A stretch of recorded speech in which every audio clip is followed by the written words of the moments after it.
Hi, Jerry. Hi, Miles. How are you doing? I'm lovely, thank you. Excellent. How are you? Pretty good. Okay, good. You know, I know a lot about you because I like you, and I've liked you for a long time. Thank you. Likewise. I would almost even say that we're friends. Yes. And we spent, If I'm allowed we to say that. spent a chunk of our younger lives around each other. What? You've got a finger up. No, I'm just. I have nothing to say. The first night I met you was at the Muse. You were wearing a cowboy hat. If I had the cowboy hat, I would have already been fired by Gretchen Wilson, probably. Well, so the story of that is I got that gig kind of under pressure from my dad wanting me to make a living in music. And I didn't want to do it. But, it wasn't a right move. I wanted to play in bands. I got that gig, weird vibe, politically, personally, not great. And I dyed my hair orange kind of as a fuck you. And they were like, can you not wear that? So I bought a cowboy hat that was way too big on purpose to be a troll and then got fired. I don't know how much that you can use, but I like it. It's a story I like to tell. I like that story. Okay, so then get me from there to here a little bit, please. First proper gig, Gretchen Wilson, right? Had it for a few months, got fired. And you were 17?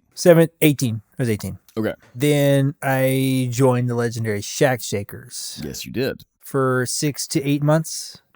And then my band, which was Coda, and at that point had changed to Keating. Not Paper Rival. Not Paper Rival yet. We were Keating until a cease and desist in Canada. Coda, Keating, Paper Rival. Yes. We had a lot of business opportunities, so I went on the road.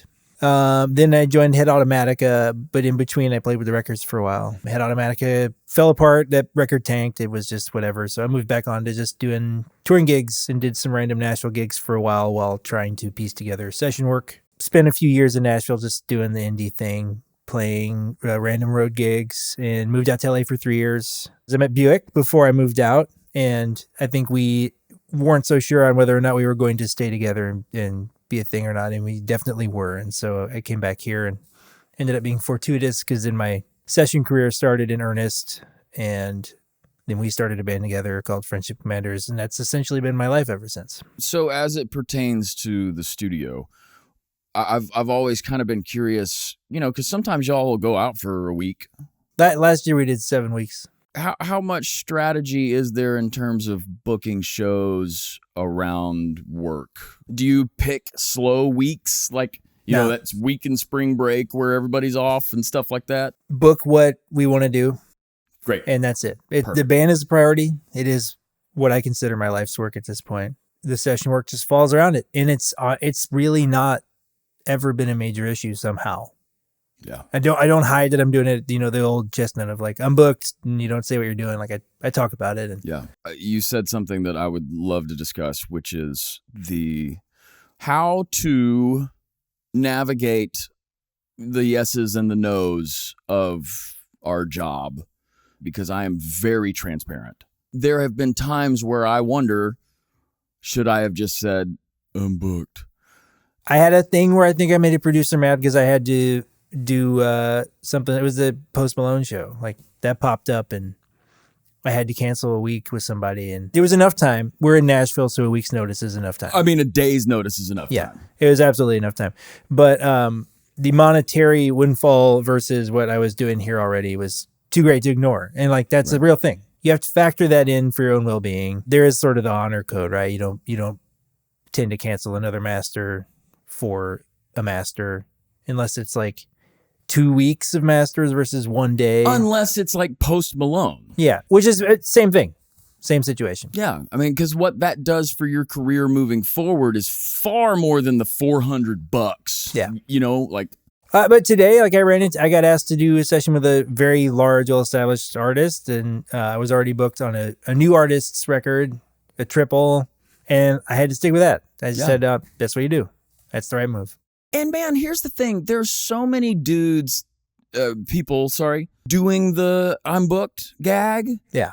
That everybody sees through it. Yeah. And when I were to do that, I feel like I'm very obviously lying, and Right. that's not okay. So That makes me way more unreliable than were I to So bail. you're speaking like, I don't enjoy working with you, so I'm not going to. No, never. I've never done that because thankfully I've never had that problem. Right. There's nobody that I'll say no to flat out.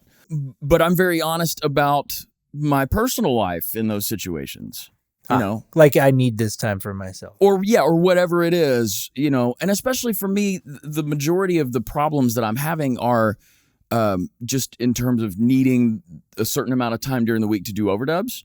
A lot of times what I'll do is I'll kind of cap my sessions at 5 sessions a week. Yeah, I'm not a proponent of working till you die. You need time off at night. You need to have a nice morning. You need to have a weekend. That's very important. I probably went a little too selfish with this, but like, you know, situations like today. So today we agreed to be here at 7:30 p.m. At the studio, right? Okay, that means that we can be here at 7:30 p.m. Because we're not getting sounds. We're not plugging in headphones. We're not doing anything. We are simply sitting down and doing the thing. But, you know, I got really selfish about regular clients and situations where I got to know how much time they needed in the morning before a session. I would make sure that I was there for only exactly the amount of time that I knew I needed to be, because it gave me an extra 5 minutes to do the dishes, or, you know, personal care has always taken a back seat for me. And I think most everybody else that does this. I can't really play drums past a certain hour, and I can't play too soon, which has taken a lot of, I think, the overwork out of the equation for me. A lot of the guitar players I know, it's like they're up at 6 doing overdubs. They go do a double, then they go home and do overdubs. And wait, what are your hours then? I just do I don't usually do tracks during the week. I try and do a Saturday sometimes here and there. So I'm off at 7. I'll do one song after a double or something. Right. But usually it's I have a week off. I have a day off in the week. I tell people it's got to wait till then, or whatever the deal is. Do you feel like the overdub thing is something that would be viable long term for you if even you weren't doing sessions anymore? I will be honest and say I don't enjoy doing it. I used to like recording myself. Yeah. I really don't anymore. Tell me why, please. I just don't like working by myself. Part of why I got into this was to play with other musicians live. I also just don't like working at home. I like my home to be my home. If I had my druthers, I wouldn't even have a drum kit set up. It would just be a house. Yeah. Just with the way things went, especially during COVID and everything, I got really worn out on the sort of invitation to work at all times. It didn't treat me that well. Yeah. And I say this as someone who has a really busy schedule out in the studio. Might be different if I wasn't as busy doing that, but that's usually as much work as I care to do in a week. The tracks at home tend to they can get pretty punishing. I do love doing them. Anybody who's watching them, that I've played on your stuff, I do love doing them. And if I work with you, you're great. I'll always do it. But, I would rather see you out in a recording studio if possible. And I think the results are better for me anyway. I love that simply because everything that you just said is the exact opposite of how I feel. And I know that's true. I know you love doing tracks. Aaron loves working at home. He seems to prioritize that over going out in the studio. Having to do both and find time for both has worn me out. Yeah. And the stuff I'm getting called for out in the studio is not stuff I can really say no to. My thing with home recording has always been make it not painful. Make it efficient, make it super, super efficient. So I've got all the dumb macro stuff, and I got off hardware, so everything is in the box, and everything is recallable, everything is saved. I don't ever do anything other than treatment on the drums. Right. Because I can simply just sit down and hit a button and go to that other template and that other template, and then it's all done. So, I would be curious to talk out my ass at you about my stupid bullshit and see if any of that would connect. I'm curious to see if that would make it, more enticing. I don't know. Maybe. You want to come hang out? Yeah, definitely. Okay. We should. Should we go now? I mean, that's probably not good for... Oh, right. We're having a podcast. And it's cameras. Oh. Hey, everybody. Will you do me a favor? What do you got? I would like to know all of your secrets. I don't have any. You do. No. You don't know that you do, but you do. As in, I don't know and no one else knows. What do you bring for non-cartage? I went through periods of kind of trying to do weird things and bring junk. Like, and I don't say junk pejoratively, just, you know, stuff that's junk, fun stuff, like the Keplinger cymbals and percussion and the stuff you'd lay on the toms. And I kind of, I toned it all down and just went straight forward. And a lot of that was just what I was getting called for. I like the Remo Moon gels. The Remo gels have a nice weight to them. They don't tend to move. They last a long time. But the Ritz dusting cloths are if there's a thing that I started doing. And the funny story is I was playing with Sarah Watkins from Nickel Creek on a Kiyamo cruise. And she had just put out a record that she'd made with Blake Mills. And all of the drums were weird, like abnormal percussion. And it was kind of last minute that I was going to be playing with her on the boat because I was going on there with a different band. And I was like, how do I get these sounds? And I just walked into a grocery store near the hotel that we were staying in before we got on the boat. And I saw these Ritz dusting cloths and I was like, I could just cover the drums. Okay, great. And got some of those plastic paper clips and it's turned into those little small claws you can get at Home Depot. Grip them on the rim and, you know, have them folded in half usually and put that much over the tom. And that's how I dampen toms, or I cover them all the way. I don't use anything else on toms anymore except some tape sometimes. I bring the bag of the Meinl Foundry Reserve, the 1820, 2215. Sometimes I'm back on... They have a 15 Foundry Reserve? Yeah, the hats. Yeah. 16s even they have. I have the 16, but I didn't know there was a 15. Yeah. I'm calling him. You better give him a call. Oh, no. He just misses you. Oh, does he? Wait, I tried to take him to lunch the other day. Hi, Chris. We like you, Chris. We were talking about Chris Brewer from Chris Meinl. Brewer, Meinl Cymbals. Chris Brewer from Meinl Cymbals. Meinl Cymbals. Sorry. Yeah. Meinl Cymbals. Meinl Cymbals. Meinl Meinl. Yeah, I bring the Meinl Foundry Reserve set. I'll often bring that 6.5 by 14 nickel over brass. Mm-hmm. I've got a 4 by 15 10 lug Ludwig from the 20s that I love.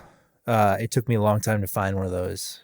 That's the theater model Ludwig brass, the two-piece snare. I played on one at Auerbach Studio, and I freaked out over it, and it took me years to find one. It was in good shape, but... Wow, okay. It's a great, great snare drum. That's awesome. I love the Ludwig raw brass, 5 by 14. Oh, so you bring a few snares on non-cartage. I'll bring 2 to 3. Okay. And like a 5.5 by 14 maple Craviotto, maybe, something like that. And a box of perk with just some basic stuff. What is in it? I have some Jerry. some claves. Those How really often do you nice use claves. It's sometimes. Like, tell me a track situation where you would use a clave. I think there's some on Wait in the Truck. Right. I have used claves on a Joey Moy production. I don't know which one, and I'm pretty sure it was a Hardy record. I remember you doing the clappy blocks. Clappy blocks was fun. Do you still carry the clappy blocks? I have those. I haven't used them in a while. Okay, so I can start using them? Sure. That's Okay. great. I got those from the basement of Sound Emporium. Wait, there's a basement in Sound Emporium? Yeah, there is. I think it's just junk, though. Is it creepy? I haven't been in there. They were fetched for me. Oh. Okay, sorry. By someone much braver than I. So I really love those, what is it, the artisan tambourines that Meinl makes? The smaller ones? Meinl. They're really great. I got 2 of those. The quieter one that I think is the steel or aluminum cymbals. And then Do you carry any brass?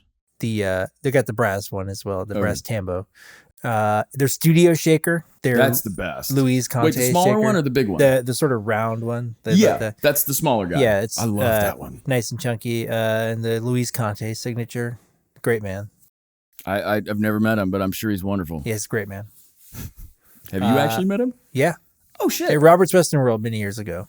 Oh, wow. Did he play? Did he sit in? He just came out. He was just listening. Oh, that's awesome. Dragonfly beaters. I've got a bunch of those. But they make a denim one. They make a flannel one. They make a leather one. They're great. So how many extra beaters are you carrying? I've got all their beaters, so like 6. Well, I start with the Danmar round felt. That's my standard. That's what I use almost all the time. And then from there, I go to the Dragonfly beaters. The flannel one's the one I use a lot. I'm super excited about these because I've truly not known that there was a viable beater that would make enough difference to use outside of the hard and the soft. Yeah, I mean, there's a lot of in-betweens. They changed the frequency. It's pretty noticeable. Is that for more vibey things, quieter things? I use it for more indie sounding stuff. Yes, okay. Where you want a mid-rangey attack, but without it being too bright. Sometimes I'll bring that bag of Keplinger cymbals and the weird doodads. But which all ones? How many of those did they make in terms of different ones? Well, a lot of them were just like one-offs or special order. Okay. So they've got like weird square bits with the tambourine cymbals on them and like L-shaped pieces of steel that are glued into a bigger plate that you just put on the drum and hit, or it just vibrates whenever you hit the drum. Yeah. Those shakers that sit on the drum around the corner and they make noise when you hit the drum. Those are all great. Wait, the shakers are a Keplinger thing? They call them shakers, but they're not shakers. They live on drums and they shake when you hit the drum from the vibration. That kind of shaker. More of a vibrator. Yeah. But you don't want to call it that. You should call it a shaker. Yeah. Okay, good. I think they probably thought about all that. I bet they had a conversation or two. They wanted to be able to, sell their product. Set up an ad on Meta, not have it be a problem. I don't know what to do now. Do you want me to interview you? Give me a question. What is your dad's email address? JerryMcPhee@Comcast.net. Like OG. Whoa, that was so high. That was a powerful. That was awful. There's a bit of a whistle. Why was it so close to my ear? I think you should try and figure out how you made that noise. That's pretty cool. No, what I have done is stopped making that noise because I used to, oh my God. I used to do it all the time. Watershed moment. Real time, folks. As you were doing your earlier session career stuff, you were playing on Broadway. Oh, yeah. And then you made me do my first Broadway gig that didn't go well at all. I forget who it was with. Was it? I don't remember, but the only thing I remember is the fiddle player was that awesome dude. Headley? Yes. Josh Headley. Josh Headley. My God. Would it have been Travis Mann Band? Probably. That's exactly who it was. Okay. And it was at the Full Moon Saloon. Oh, dude, yeah. And the bad experience was just me being awful at that. I had no context for classic country whatsoever because at that point I had only just been sort of fell back asswards into country music by doing sessions. And at that time, nobody was doing anything classic or cool or anything throwback. It was all eighth note push with a loop and stuff. So, man, when I got out there, but Josh saved me big time. He was kind of like, he would, I would just kind of look at him and go like, what do I play? And he'd be like, yeah. And I'm like, okay, great. But so, that's how it started for everybody. How much did you play on Broadway? Do you still do it at all? No. Okay. I mean, I'm assuming that you haven't done it in quite a long time. No, it's not. It's definitely not the Broadway I left. Right. And I just couldn't imagine doing it. I had played there too much anyway. I was doing like 3 shifts a day, sometimes 5 days a week, and I was beat. What would you say? Because I have a thing that I say to guys moving to town about playing downtown, but I'm hoping that what you would have to say to them is different than what I have to say. Well, what would you say? I'm curious. I would say that I have so often seen people go down that route and stay there. Well, especially now. Yeah. So, which financially seems much more viable now than it did then. Yeah, it's kind of like the golden handcuffs, though, because you're not really making enough. The money hasn't increased enough to really match how much everything is now. Right. But it seems like it does. Back in the day, it used to be really cool. People would go down there, like real artists would go and hang out. People in bands would come and hang out. People would play a show and then go hang out at a honky tonk. And now I don't think anyone would be caught dead down there. And it's just not.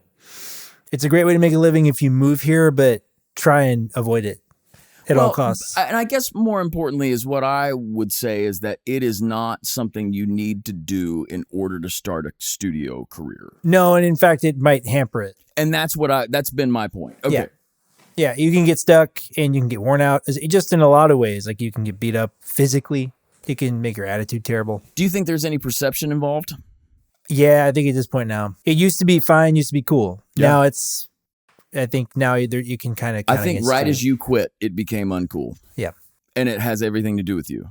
I think It it's is all my your fault. I'm sorry. Yeah, no, it's fine. No knocks against anyone playing down there. And I have a bunch of dear friends that do it. I know a lot of great drummers, but it's become a weird like mill almost. Yeah. The reason that we had brought that up was simply because of the time period. That was also when you were kind of getting into sessions. So what did that look like for you as far as your first year of doing sessions? I did my first session at 11 in Hendersonville, and it wasn't a proper industry session. It was in fact Buck Gerald's house in Hendersonville, but a fairly legendary studio out in that area. I don't think it was supposed to go that way, but I was the only drummer my dad could get. I remember being like, I can't read charts or anything. And he's like, you'll figure it out. It was essentially a closet with a double pane glass door that the drums were in. And you brought a real snare drum, which all I had was a 13-inch piccolo pearl brass. Then, free floating as fuck, though. Yeah. And your own cymbals. Yep. And so it was D-drum toms, D-drum kick drum, the old pads, and side stick pad attached to the hi-hat stand over here. And yes. And I remember accidentally hitting the bottom of the hi-hat on the way up, and it made a triplet in one weird random spot. But they didn't want to do another take, so they kept it. And I played my first gig on Lower Broadway with a guy named Lonnie Waters like a week later. Wow.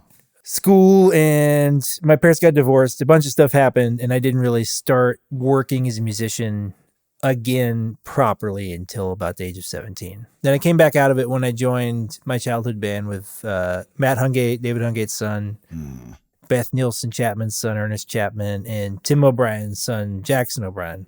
That was called Many Things. I think our longest running name was Orange Drink. I moved out at the age of 17, played on Lower Broadway, and never really looked back. That was pretty much it. And it was a lot of independent sessions at that point. I didn't do a proper like on the card union master session until like 2 weeks before I was moving to Los Angeles. And yeah, I moved out to LA, tried that, and then came back. And so I moved back while I was touring with Katie Lang. Like I moved back in the breaks. I forgot you did Katie Yeah. Lang. My God. Katie Lang got me back here. I was the year that before me and Buick had decided like if we're going to make this work, you know, we need to live in the same place because that's how relationships go best. And so I was broke. I decided to stay off the road in Los Angeles, and I was making it work. But in 2012, I scored the Katie Lang gig kind of magically and was able to afford to move back. Then I toured with Emmy Lou, Harris, and Rodney Crowell in 2013. Then just Emmy Lou in 2014. And then after that, I proper quit touring for other people. You probably hopped into the Ilya chair pretty quick, right? I was sacrificed to the Ilya altar. Would you call that your gateway? Because I would call that my gateway. Yeah, I think that was pretty much all of our gateway. It really was. And so Ilya Tushinsky, who we haven't had on here yet, but we will soon. Ilya is one of the best guitar players on the planet. He's ridiculous. But he started doing his own demos where he's kind of producing the demos. But, you know, I was always laid back and fun because it was at Benchmark with Chris Utley. And I had a blast doing those back in the day. Yeah, it was a real scene. It was a lot of fun. The camaraderie was crazy. Yeah. And I mean, he really did sort of, it was a revolving door of whoever had just moved here and was trying to make it work. And because then you'd get too busy with masters and then the next guy would come in. It's been so interesting over the years watching everybody kind of go through the same process in terms of deprogramming how they act on those sessions. Yeah. You know what I mean? With the getting through in one pass and that's all you know. I'm so used to the one song a session thing now. Yeah. It's really hard to speed up often. I feel like it's good to do a demo every now and then to keep your chops up, almost like playing on Lower Broadway. Yeah. The Hendersonville scene, that really took a lot of deprogramming. That was a lot of shystery, weird gospel stuff. And I mean, dude, when I started doing it, it was still 90s country style, and they'd hand you a chart and be like, 2/4 kick on the verse, walk the chorus, side stick verse, snare first chorus. And you just go without hearing the song. And that was it. One take. You get like 30 songs in a day. And you said Mark Schultz was one of your first ones. I never worked with him, but he's the guy that would do like 8 songs in a session, right? It was with Bernie Herm, so it was one song for 3 sessions. It was an anti-abortion ballad. The only kind of ballad this nation needs. Yes, absolutely. It helped me feel solid in my move to a different coast for a time. That's a good subject for a podcast. Oh boy, what, anti-abortion or navigating social politics? I don't know if we have enough cards for that. Yeah, you'd probably have to edit it all out anyway. Yeah, I mean, would you say I've been pretty obnoxiously brazen about it at times? I would say I have. Yeah.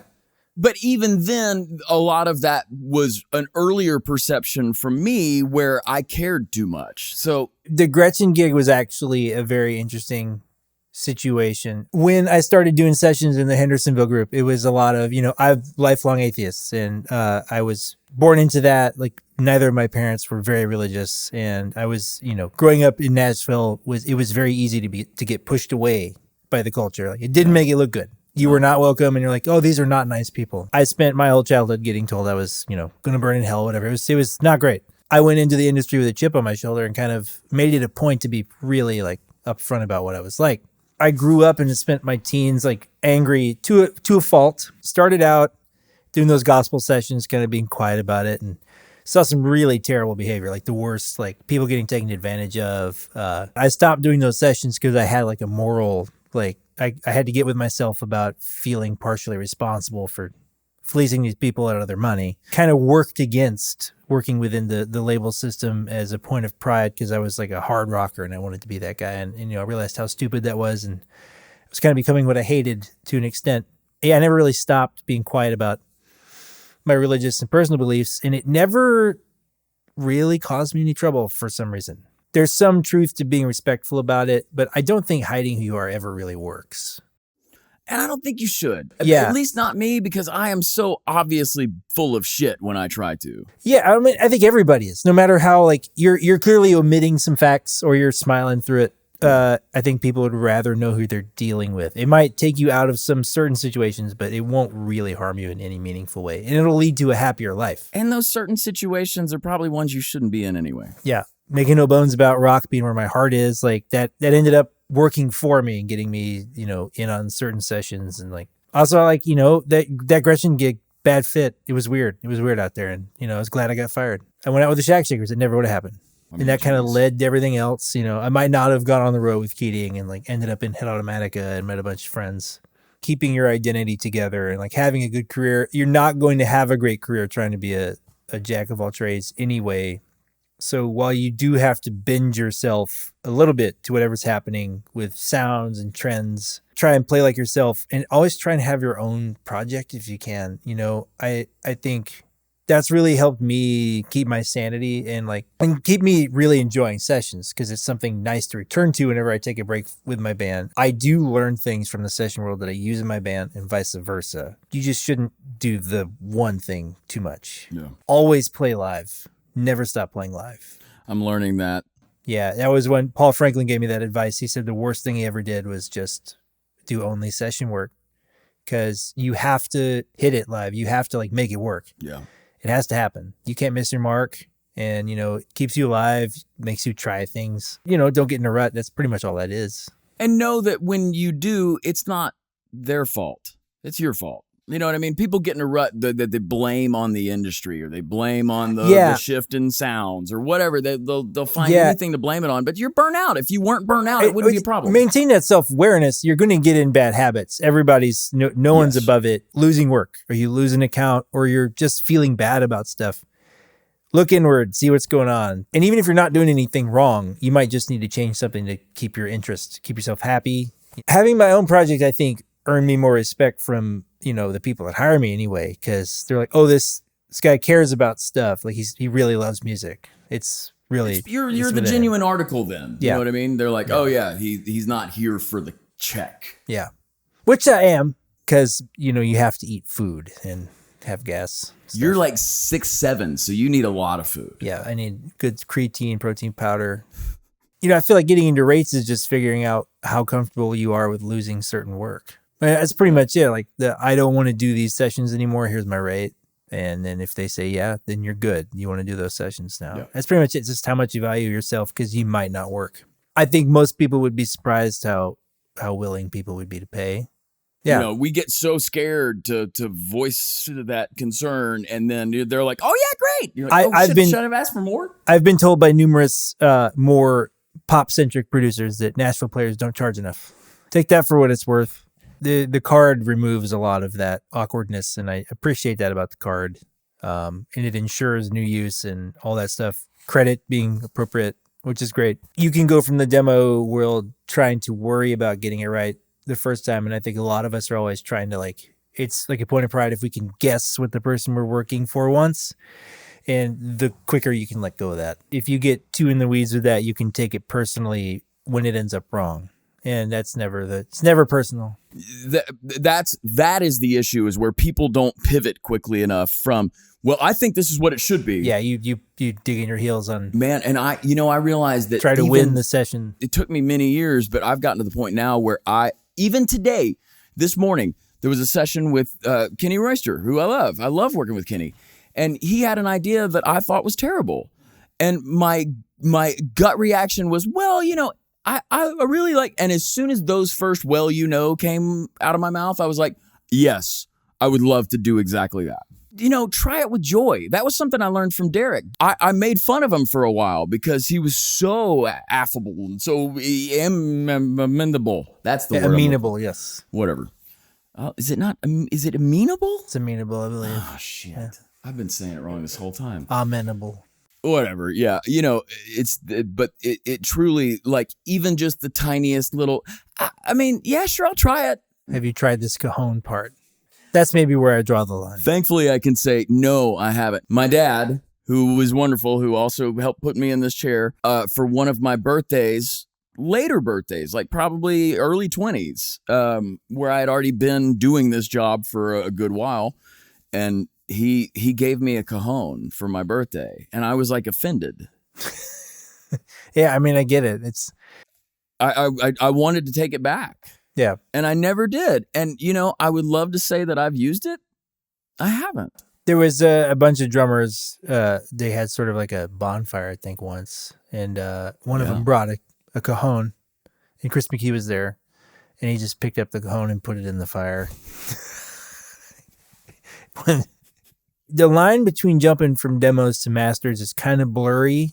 You and Derek and Dave and a lot of folks jumped into doing a lot of masters pretty often, much quicker than I did. I think I had sort of a slower burn, and it wasn't until about 2019 that you took over the world. Well, I got really busy. I was pretty solidly busy, and I hadn't toured with anybody for a living, solidly since 2014, and I'd done session work. But it really got to be a lot around 2019. And it went nuts in 2020. I thought it was just going to be home tracking. And then, pretty clearly home tracking is in the long run generally more expensive, takes longer, producer has less control over it. And as such, labels don't tend to be as happy with the results. That was my experience. I think that was a lot of producers' experience. And so a lot of people that I was working with were like, we got to get back in the room. And pretty quickly, it took just over a month. You did the first session. I don't think we were supposed to do it. It was the first Music Row session. And I remember very well, it was me and Steve Mackey was at the exact opposite end of the corner, exact opposite end of the room. Guitar player was in a different room, and we had an acoustic guitar player, and it was just Luke and the engineer in the tracking room, and it was wild. We weren't at all essential workers, but we were kind of in studios ended up being sort of a safe spot to not catch COVID because almost none of us did. We were respecting the fact that we didn't want to get each other sick. So nobody was behaving like an idiot. Right. But also I think it is worth saying that while we were not essential workers, we have historically kept hours that are very similar to essential workers. We joke about musical emergencies, but that is a real thing. Yeah. I get calls at fucking midnight. Hey, I need this track in the morning. That stuff happens all the time. And then they don't download it for 2 weeks. Yep. The transition into masters, I had sort of a slower, more organic, weird build that got me to here. It happened, and it hit peak in the middle of COVID, which was strange. If there was one session, if there was one thing, and it stands out because of how weirdly it transpired, my first Luke Combs #1, When It Rains, It Pours. That song ended up weirdly becoming the most referenced one on that record, even though like I think Hurricane was a bigger hit. When It Rains, It Pours, I had moved back. Scott Moffat had seen Friendship Commanders play a sort of ill-advised gig at the Basement, which we were way too loud for. We cannot play the Basement. But he loved it and was like, yeah, it's great. And then I hear from him like, yeah, I'm producing this, new artist. Could you come to my buddy's basement studio and near Belmont College? And yeah, I went there and it was a Luke Combs session way before he was signed. And we did all that stuff. I made $200. He got signed. It got upgraded, and that was it. It still was a slow go from there because it takes so long. It takes so long to get a career going and to get it going more and keep it going, and it just takes forever, it seems like. A lot of people talk about it being a 5-year town. It's a 10-year town now, I'd say. It's a 10-year town. And the 5 years get you in the door. The other 5 years get you in the other door. I'll say the original 5-year concept I thought of was always like, that's when people usually give up and move. It's always too soon. Yeah. Yeah. And that was a problem for a while because it really has shifted to where it's a longer trajectory now. Yeah. There's not enough work. Back in the day when our dads were doing shit, there's tons of work. So there was a ground floor. There's no ground floor anymore. Yeah. The demo industry's kind of gotten strange, and it's still happening, but not for long. No. It's about to get chopped, I think. I mean, in the same way that, sync music is going to get AI'd soon. Probably. I don't know. We'll see. I think that's a bubble. I don't think the technology is actually good enough yet. But that's the thing. It's like they're working on it almost. It's hit a wall, though. Has it? I disagree because, how many songs about gluing your balls to your butt can you write without AI? You just got to think about how much water it takes to cool the computers that are writing that song, and eventually it'll run out. And that's the deal. The industry faces a lot of trouble from big tech, and I think the biggest problem is that big tech is out of innovation. Okay. I actually think a bigger problem we're going to run into is the tech industry collapsing, which will mean all of the means that we use to distribute music and get it to people will fall apart. AI is hit a wall. It's ingested all of the internet. It's only as good as computers can be, and computers have stopped advancing because Moore's law is dead. So it just means more and more GPUs, more and more compute. Eventually you run out of silicon. Eventually you run out of power. Eventually you hit a wall. Eventually the stock collapses, and eventually DSPs and all these other IPs and things that are essentially brands rather than services, which is kind of the problem. They lose value. The people who run those companies bail out. There's less reason to be involved. History has shown that anyone that's bet against tech has lost. Not necessarily. Where has tech not always leveled up? Yes, certain things have gotten stuck and hit a wall and fallen apart. Like, I don't use my mini disc player anymore. Sure. I think the bigger threat is consolidation of companies and consolidation of power, and all of the siloing of basically the means to get stuff out is a bigger problem than AI for the most part, because there's enough basic copyright protection within there to keep it moving, but also the technology isn't very good and it's never going to be. There will be things that you can do with it that I don't know how much better it's going to be than Easy Drummer. But that's the thing. In my opinion, it is not AI, because that's why it'll never beat me. I don't mean that I'm good. AI is an overused branding term at this point. But it can be an incredibly useful tool for those of us that don't want to rely on it entirely, but can use it for what it's good at. What it's good at write now. Songs about putting glue on pizza. Okay, good. Yeah. Okay. Later.